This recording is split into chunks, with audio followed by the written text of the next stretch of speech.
Oke, baik. Bismillah. Assalamualaikum warahmatullahi wabarakatuh. Mahasiswa mitigasi bencana alam semester 5 berarti ya sekarang.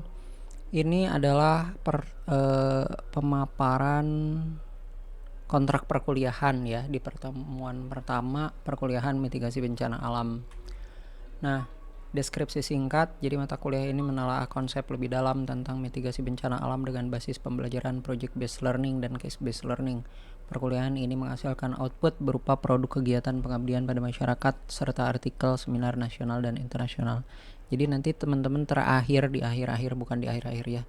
Di pertengahan perkuliahan ada kewajiban untuk mengikuti seminar nasional atau seminar internasional dari kegiatan perkuliahan yang kalian lakukan. Jadi perkuliahan ini berbasis project ya, dari pertemuan kedua hingga akhir pertemuan,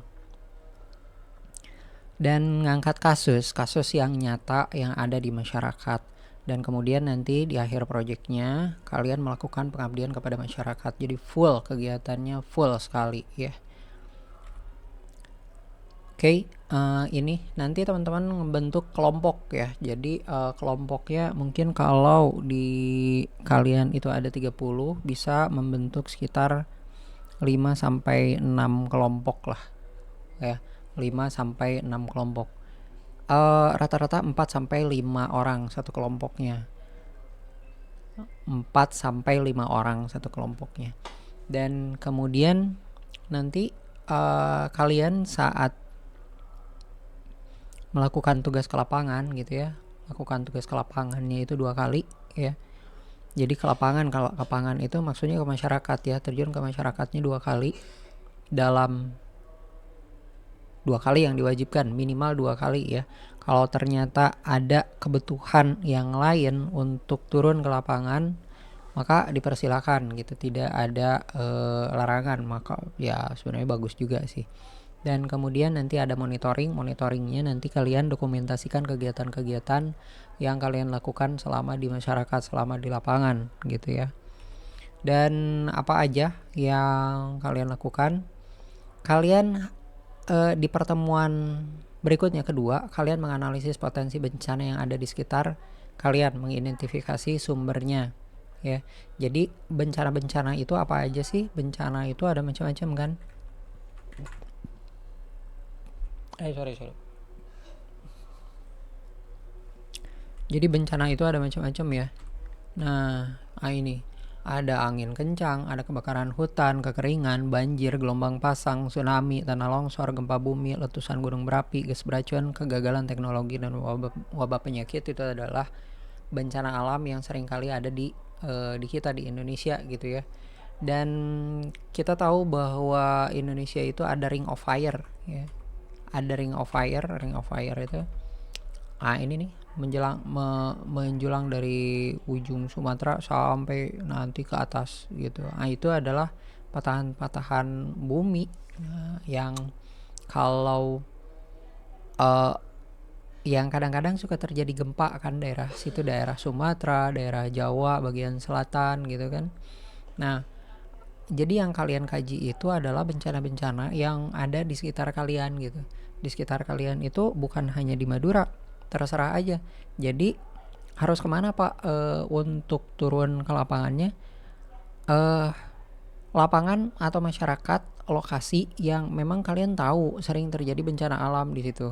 Misalkan banjir kah, atau tanah longsor kah, atau mungkin gempa bumi kah, atau mungkin kekeringan kah, atau mungkin angin kencang, kebakaran hutan.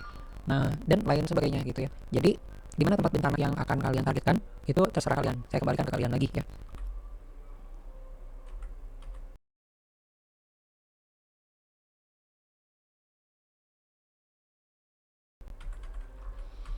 Kita kembali ke sini. Jadi ada mungkin yang mengambil dekat, ada mungkin yang mengambil jauh, ada yang mengambil di Bangkalan, ada yang mungkin mengambil di sekitar Telang, mungkin ada bahkan sampai yang jauh kemarin itu ada yang mengambil di Sumenep, ada yang mengambil di Gresik. Itu terserah aja. Yang terpenting itu Yang pertama kalian lakukan adalah menganalisis bencana apa sih yang sering kali terjadi di lokasi gitu ya. Kalau misal sebagai contoh ya, kayak di Sumenep kemarin itu ada yang mengambil, teman-teman yang mengambil di Sumenep itu yang katanya sering terjadi angin puting beliung. Nah, benar nggak nih sering terjadi angin puting beliung di situ? Jadi nanti kalian wawancara ke masyarakat, ke warga, gimana nih angin puting beliung, intensitas angin puting beliung yang sering kali terjadi di daerah situ. Dan kemudian bagaimana pendapat masyarakat gitu ya. Dan kemudian kira-kira apa penyebabnya dan kenapa bencana alam itu masih sering kali terjadi, dan bagaimana kesiap tanggapan atau respon dari masyarakat menghadapi bencana alam itu ya. Dan kemudian nanti kalian akan diskusikan apakah benar mengambil bencana alam itu ya, mengkaji bencana alam itu atau tidak gitu. Dan kemudian kira-kira ada nggak sih solusi yang bisa digagas, ada nggak sih, maksudnya bukan solusi ya, ada nggak sih sebenarnya kalian bisa nggak sih menganalisis akar permasalahan tersebut yang seringkali terjadi di Sumenep itu misalkan. Kenapa sih, gimana respon masyarakat terhadap angin puting beliung, apakah mereka biasa-biasa aja gitu, atau mungkin rumahnya dibuat sedemikian rupa sehingga mereka siap di dalam menghadapi angin puting beliung, atau mungkin tidak ada tindakan sama sekali gitu terkait angin puting beliung yang datang gitu. Nah, kalian kaji nih, angin puting beliung itu sebenarnya gara-gara apa sih? Memang ya namanya alam tidak bisa kita prediksi ya, tapi kita bisa minimalisir. Itu namanya mitigasi. Jadi mitigasi itu meminimalisir resiko yang terjadi saat terjadi bencana gitu. Bencana memang rutin, misalkan banjir gitu ya. Banjir rutin misalkan di Blega gitu, banjir rutin. Setiap bulan ada banjir dari mata kaki sampai selutut gitu. Nah, gimana respon masyarakat terhadap banjir tersebut gitu? Ada yang biasa-biasa aja lah, kalau misal banjir saya naikin barang-barang elektronik ke atas kasur misalkan. Tapi ada juga yang respon bikin tanggul. Cuman yang jadi masalah, apakah itu mengatasi akar permasalahan atau tidak? Jadi tugas kalian adalah menganalisis sebenarnya akar permasalahan dari banjir itu apa sih gitu. Bisa nggak bukan banjirnya, yang bukan respon terhadap banjir yang dilakukan gitu ya, kayak misalkan naikin barang elektronik ke atas lemari atau ke atas kasur, atau mungkin responnya itu meninggikan lantai di depan pintu gitu biar air nggak masuk. Tapi bukan itu gitu responnya. Tapi lakukan ada nggak sih mitigasi yang bisa dilakukan? Misalkan ini banjir gara-gara apa sih? Oh, sampah tuh di ujung sana, di hulunya itu ternyata sering kali orang-orang di daerah hulu itu sering kali membuang sampah. Nah, ada nggak sih yang bisa kalian lakukan untuk bisa meminimalisir kegiatan buang sampah itu, atau mungkin hal lain yang bisa dilakukan sehingga permasalahan banjir yang ada di Blega itu bisa diminimalisir, yang awalnya 1 meter saat banjir tapi jadi 0,5 meter. Karena apa? Karena apa yang kalian lakukan, mengatasi akar masalah gitu ya. Dan kemudian itu, dan tentunya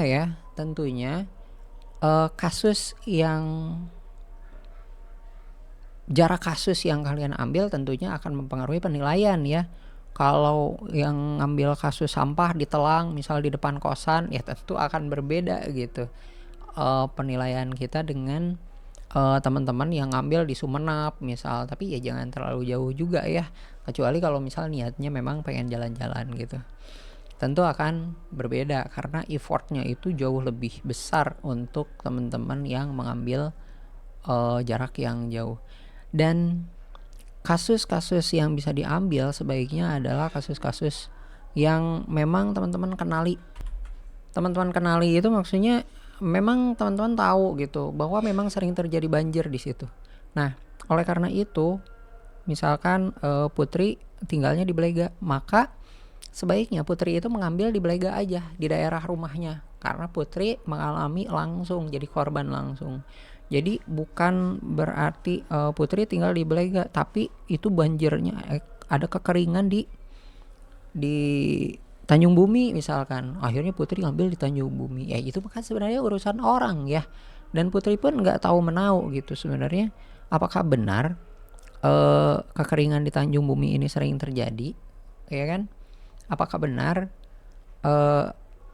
apa ya validitasnya, kevalidan dari kasusnya itu jadi kurang ya. Jadi alangkah baiknya kalian mengambil kasus di daerah kalian sendiri gitu ya. Nah kemudian dalam pertemuan berikutnya kalian akan di pertemuan ya pertemuan kedua ya berarti ya. Di pertemuan hari ini yang menganalisis potensi bencana di sekitar mahasiswa. Nah, di pertemuan kedua kalian menganalisis kebijakan pemerintah terkait mitigasi bencana. Misalkan masalah banjir, ini aturan pemerintahnya itu kayak gimana sih? Masalah angin puting beliung, aturan pemerintahnya kayak gimana sih? Dan bagaimana standar operating prosedur pemerintah di dalam mengatasi bencana itu? Cari kebijakan pemerintah terkait mitigasi bencana alam. Jadi terkait mitigasi bencana alam. Bisa perda ya, jadi bukan pemerintah secara nasional tapi bisa juga perda. Di Gresik misalkan ya, berarti perdanya perda Gresik gitu misalkan ya. Jadi cari nanti secara online. Abis itu kalian brainstorming lakukan sharing tentang kebijakan-kebijakan pemerintah besok ya. Jadi pekan depan itu kalian sharing mau mengkaji bencana yang ada di Surabaya misalkan atau di Sidoarjo misalkan ya. Di Sidoarjo kenapa sering banjir gara-gara ada air pasang misalkan. Nah kemudian kalian kaji nih perdanya seharusnya aturan daerahnya itu masalah tata kotanya misalkan ya harusnya kayak gini tapi ternyata di Sidoarjo nggak kayak gitu. Nah kalian kaji itu, kalian sharingkan dengan teman-teman di kelas ya. Jadi masing-masing presentasi aja. Nanti presentasinya setting kelasnya adalah melingkar ya. Setting kelasnya melingkar. Jadi bukan setting kelasnya menghadap ke saya semua, karena saya pengen semuanya aktif gitu. Dan kemudian oke baik, kita lanjutkan.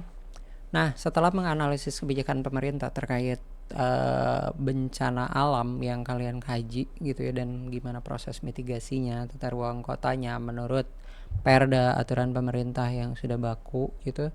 Nah, di pertemuan selanjutnya kalau sudah oke gitu ya, kalian sudah tetapkan hati kalian untuk bisa mengkaji bencana yang ingin kalian geluti gitu ya, karena sudah mengkaji, udah melihat lokasinya. Di tahap pertama juga, lupa, di tahap pertama kalian penting kayaknya untuk bisa melihat lokasi bencananya. Kalau misal khususnya teman-teman sekelompok ya, untuk satu atau dua teman yang memang tinggal di situ ya kan udah tahu gitu, karena memang mungkin setiap pekan kembali ke rumah gitu kan, jadi tahu bencananya seperti apa. Tapi untuk teman-teman yang mungkin tidak tinggal di situ, maka ya mungkin perlu juga gitu untuk bisa ngelihat kondisinya, kondisi awalnya seperti apa, tata kotanya seperti apa, tata wilayahnya gimana gitu ya, terus kontur wilayahnya kayak gimana, sungainya, dataran tingginya, sehingga itu bisa menjadi modal awal atau mindset awal kenapa bencana itu bisa terjadi. Nah, kemudian setelah mengkaji kebijakan pemerintahnya, lalu survei ke masyarakat, kesiapan dan kesadaran mereka menghadapi bencana alam. Artinya survei ke masyarakat itu bukan hanya ngelihat lokasi bencana, bukan hanya ngelihat lapangan gitu ya, bukan hanya ngelihat medan yang ada di situ. Teman-teman datangin masyarakatnya, datangin warganya, dan kemudian tanya-tanya ke mereka gitu. Gimana nih bencana yang ada di sini itu seperti apa gitu ya. Oh iya, berarti sebelumnya juga teman-teman merancang suatu pedoman wawancara, sedikit pedoman wawancara ya. Nah, gimana nih masalah yang ada di mereka gitu ya. Bapak, Ibu gimana masalah yang ada di sini? Misalkan banjir gitu ya. Bapak, Ibu, banjir yang terjadi di sini gimana? Tinggi, sering, atau jarang, atau sedikit, dan kenapa bisa banjir gitu? Seberapa rutin banjirnya? Dan siapa aja yang terdampak? Bapak, Ibu sendiri terdampak, atau banyak yang terdampak, atau sedikit yang terdampak gitu. Dan kemudian bagaimana upaya Bapak Ibu untuk menghadapi bencana saat bencana itu datang dan apa yang dilakukan gitu. Cari data sebanyak mungkin, carilah sekitar mungkin 3 kakak atau 5 kakak gitu ya. Tanya-tanya kondisi yang ada di sana, kondisi bencana yang ada di sana. Nah, kemudian selanjutnya teman-teman bisa kembali ke kelas ya untuk brainstorming sama-sama, sama kayak tahap di nomor 2 ya. Di tahap nomor 2 pun hanya pemaparan, tapi di tahap setelah survei ya, setelah survei ini kemudian kita brainstorming sama-sama. Jadi sharing, paparkan temuan-temuan kalian yang ada di lapangan ya, hasil survei, hasil prapenelitian, hasil pemetaan. Paparkan ke kelas, paparkan ke teman-teman, paparkan ke saya. Jadi saya di situ hanya bertindak sebagai fasilitator aja. Yang ngangkat solusi ya, yang ngangkat masukan-masukan nanti itu adalah dari teman-teman kalian sendiri gitu ya. Nah, kemudian di sini kalian paparkan temuan-temuan saat survei ke di kelas gitu ya. Kemudian nanti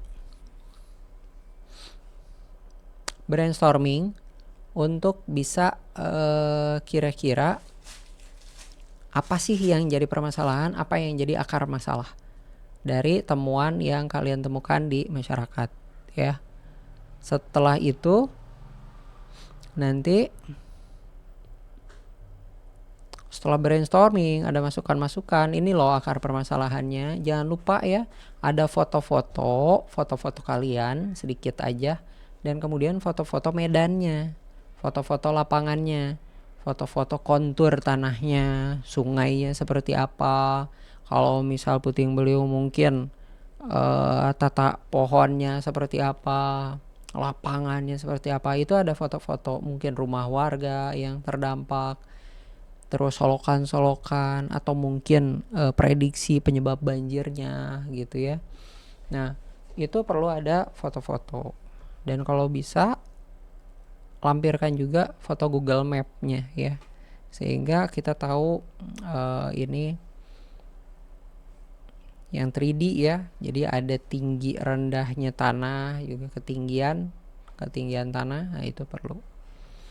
Nah, kemudian dari brainstorming itu diharapkan ditemukan akar permasalahan, dan gak cukup belum sampai ke menentukan solusi ya. Bisa jadi menentukan solusi tapi bukan solusi yang mentah ya, baru solusi mentah. Kemudian lanjutkan ke kuliah praktisi, langsung datangin ahli ya. Saya bilang ahli karena misalkan untuk masalah banjir kalian cari ilmu ke misalkan BPBD ya, Badan Penanggulangan Bencana Alam. BPBD itu bisa jadi ke semua bencana alam ya. Terus bisa jadi ke PDAM, bisa jadi ke tata kota ya, PU, bisa jadi gitu ya. Tergantung dari prediksi kalian, kira-kira ini yang bisa jadi solusinya itu siapa gitu, yang bisa jadi solusi, yang bisa ahli memahami medan yang kalian temukan gitu. Dan kemudian bahkan mungkin kantor polisi, pemadam kebakaran, rumah sakit gitu ya, bisa jadi ya. Ini bukan opsional ya. Dan kemudian ini wajib ya, Nah, setelah itu kalian bisa kembali ke kelas ya, kembali ke kelas melakukan brainstorming. Saya temukan informasi dari para ahli ternyata kayak gini. Langsung kalian desain, rancang suatu solusi ya. Solusinya itu bisa berbentuk produk, bisa berbentuk sosialisasi, bisa berbentuk desain, market mungkin. Kayak di Kokop kemarin ada kekeringan gitu ya. Nah, ada banjir kalau nggak salah. Kokop teh. Nah, membuat suatu market yang kekeringan ya. Market denah yang membuat si wilayah Kokop itu jadi minim longsor. Nah, bisa kalian itu bikin itu ya. Dan kemudian ini merancang persiapan penanggulangan bencana yang dapat melibatkan warga sekitar ya. Jadi melibatkan warga sekitar. Jadi kalau misal kalian bikin market, misal bikin produk ya, nah bikin market, sosialisasikan ke warga. Mudah-mudahan harapannya, mudah-mudahan warga juga ikut terlibat dalam desain yang kalian buat, dalam solusi yang kalian terapkan, sehingga saat kalian tinggalkan desain, market, produk yang kalian bikin itu bisa diterapkan di masyarakat untuk memitigasi bencana yang ada di wilayah mereka. Ya. Upaya peningkatan public awareness ini pun dalam bentuk sosialisasi ya, sosialisasi supaya apa? Supaya warga itu bisa sadar bencana. Kadang orang atau masyarakat yang sudah terbiasa dengan bencana itu menganggap bencana alam yang ada di sekitar mereka itu sudah biasa, sudah normal dan tidak perlu ada penanggulangan ya. Oleh karena itu kalian perlu meningkatkan public awareness melalui sosialisasi yang bisa sekalian mensosialisasikan produk yang kalian rancang ya. Nah, ini merancang prototipe produk mitigasi sebagai bentuk pengabdian. Public awareness yang 3 ini pokoknya sepaket lah ya. Nah, kemudian ada partisipasi dalam seminar nasional. Partisipasi itu apa? Jadi pemateri ya, jadi pembicara di seminar nasional atau mungkin seminar internasional. Apa yang diseminarkan? Yang diseminarkan pada umumnya biasanya ini dilakukan di tengah-tengah biasanya. Nah, biasanya sampai sini nih, sampai survei ke masyarakat. Jadi hasil temuan di masyarakat seperti apa, kesiapan, kesadaran mereka seperti apa, itu dibuat menjadi suatu artikel penelitian dan diseminarkan di dalam seminar nasional. Sebagai informasi, nanti di bulan November akan ada seminar nasional di pendidikan IPA UTM ya. Jadi di prodi kita akan mengadakan seminar nasional juga. Kalau misal mau menunggu sampai November, oke, bagus. Dan kalau mau cari seminar internasional sangat bagus juga. Seperti itu. Nah, ini keaktifan itu sangat dinilai ya. Bagaimana keaktifan ini saya hitung ya. Jadi keaktifan, jadi setiap orang itu tidak mewakili kelompok, tapi setiap orang, setiap individu mewakili suara individu itu sendiri ya. Jadi tidak mewakili kelompok. Misalkan saat brainstorming kelompok satu, maka kelompok-kelompok yang lain di luar kelompok satu, mahasiswa atau peserta brainstorming di luar kelompok satu itu bisa memberikan masukan-masukan terkait pemaparan atau temuan yang dihasilkan oleh kelompok satu. Keaktifan. Resume bahan kajian itu berasal dari analisis kebijakan pemerintah ya. Kemudian tingkat kesiapan survei awal itu menjelang survei ke masyarakat. Jadi instrumennya. Kemudian diseminasi seminar itu dari ini partisipasi dalam seminar nasional. Komunikasi dan presentasi ini di akhir.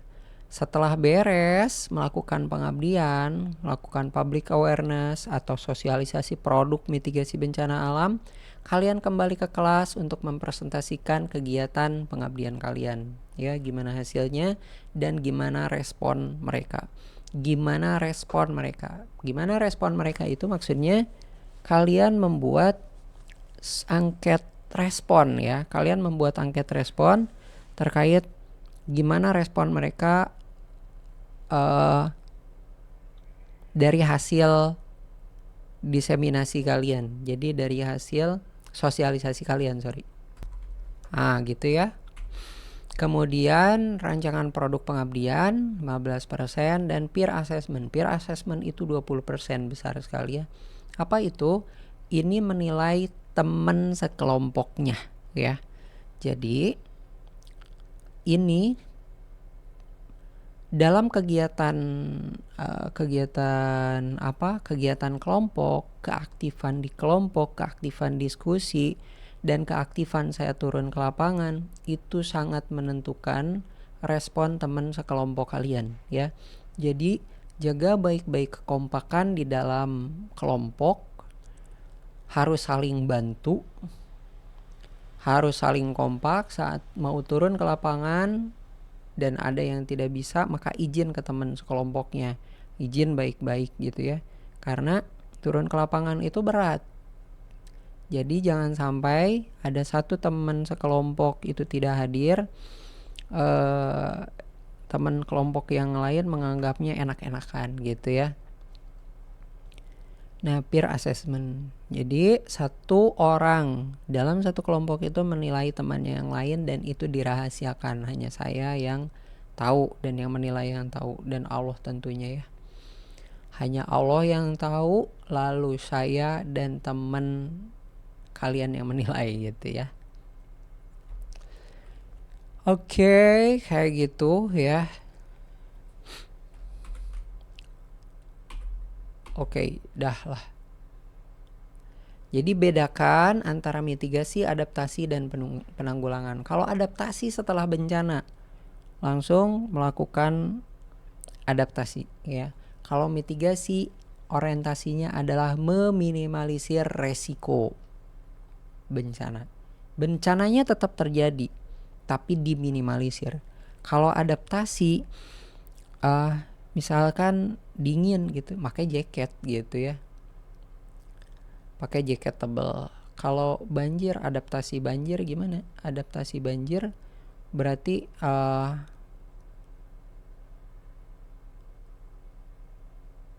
adaptasi banjir ya. Ya bisa jadi naikin tanggul mungkin ya untuk melakukan adaptasinya. Jadi ya sama juga sih, mirip-mirip ya. Kalau adaptasi menyesuaikan diri dengan lingkungan, jadi lingkungan merespon perubahan agar tetap dapat bertahan. Tapi kalau mitigasi itu lebih ke arah meminimalisir, mana ya kalau salah di sini, upaya guna mengurangi resiko bencana baik lewat pembangunan fisik atau penyadaran dan peningkatan kemampuan dalam menghadapi ancaman bencana. Jadi pembangunan fisik itu ya penyesuaian diri, ini pembangunan fisik dan penyadaran peningkatan kemampuan dalam menghadapi ancaman bencana. Bencana tetap terjadi, tapi kemampuan untuk menghadapi bencananya lebih meningkat ya.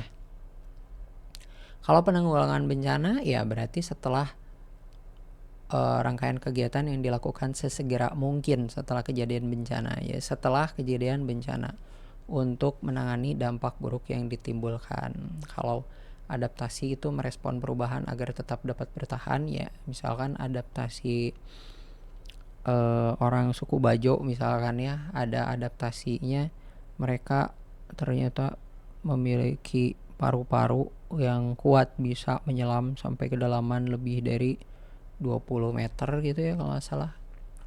Nah itu adaptasi. Nah jenis mitigasinya bisa pembangunan fisik ya, bisa juga penyadaran atau peningkatan kemampuan lewat sosialisasi. Ya, tujuan mitigasi ini meminimalisir resiko korban bencana, kerugian ekonomi diminimalisir, kerusakan SDA diminimalisir. Jadi pijakan rencana pembangunan karena ada pembangunan fisik. Dan kemudian public awareness ya, jadi meningkat karena ini ada peningkatan kemampuan dalam menghadapi ancaman bencana atau penyadaran ya. Ini non fisiknya, dan memberi masyarakat ketenangan. Karena public awareness-nya meningkat, maka masyarakat jadi lebih tenang gitu ya. Seperti itu, mungkin kita akan lebih dalam. Jadi pokoknya gini aja, untuk pekan depan ya, untuk pekan depan itu artinya kalian untuk pekan sekarang kalian tetapkan mau mengkaji bencana apa dan di mana ya. Mau yang dekat, mau yang jauh, bebas. Tapi tentunya yang jauh dari Telang itu lebih memiliki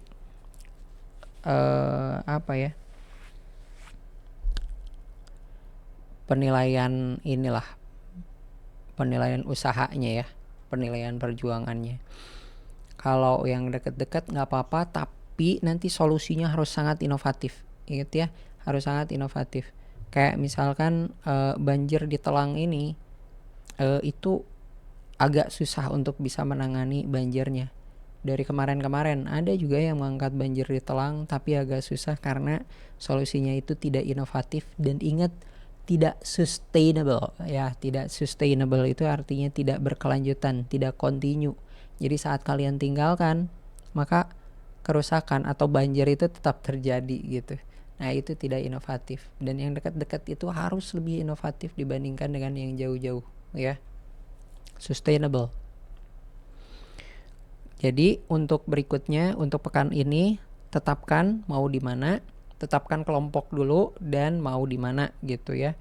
Dan kemudian kalau udah mau di mana, kalian tahu itu daerah situ bencana alamnya kayak gimana gitu. Apakah banjir kah, puting beliung kah, atau longsor kah, atau apa gitu ya.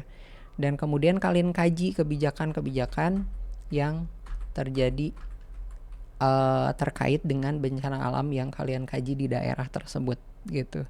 Untuk pertemuan sekarang perlu juga untuk survei gitu ke daerah. Katanya di sana di Kelampis sering banjir, sering kering, bener nggak? Iya bener, karena saya tinggal di situ. Udah cukup karena dia tinggal di situ gitu, teman sekelompoknya tinggal di situ, maka ya udah cukup, nggak perlu lagi turun survei gitu. Tapi kalau misal pengen lihat-lihat gitu untuk bisa menyiapkan instrumen sebelum menjelang survei, maka boleh-boleh aja gitu teman sekelompok ikut survei ke Kelampis, sekalian main ke tempat temennya gitu ya. Oke gitu, ini adalah kajian mitigasi. Jadi untuk pertemuan berikutnya kalian memaparkan kebijakan pemerintah dulu terkait bencana yang kalian kaji gitu ya. Peraturan-peraturan perundangannya, tata ruang kotanya, dan lain sebagainya. Aturan baku dari pemerintah. Oke gitu aja mungkin untuk perkuliahan mitigasi bencana alam online via YouTube ya.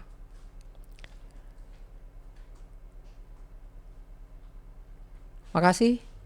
Barakallah fikum. Assalamualaikum warahmatullahi wabarakatuh.